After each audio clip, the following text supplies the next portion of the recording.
Сега ще видим дали господа полицайите ще ми съдействат за това да се отстранят няколко неправилно паркирали автомобила на булевард Ломско шосе в София.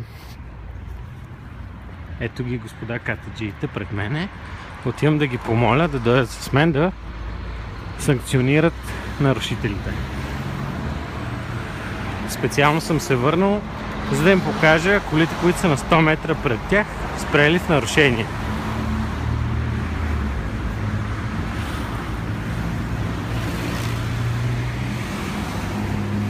Извинете, понеже видях, че сте тук, там има една неправилно спряла кола върху заштрихована такава зона.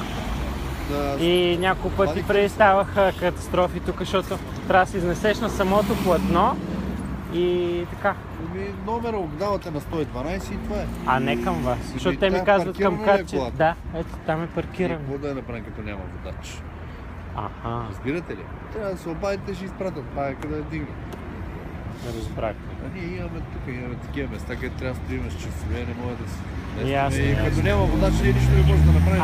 Има една на аварийки, там също спрява, тя е с водач, а пък там е забранено да се спира. Ето тук точно в края на улицата, заштрихована е зоната, върху нея има една спряла кола. Пред нея има с водач на аварийки спряла кола. Вие си колега, тия МУ-5, които са точно по часове и тук от 4 до 5 раз има на този светофар. Дори там има нарушение, вие го виждате, не може да се мръдне. Тук е казано, тук се нима. Гати шоуто.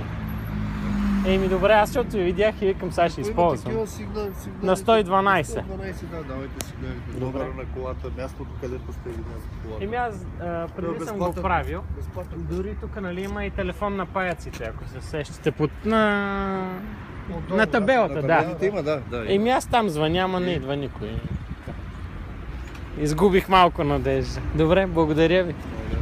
Лека работа.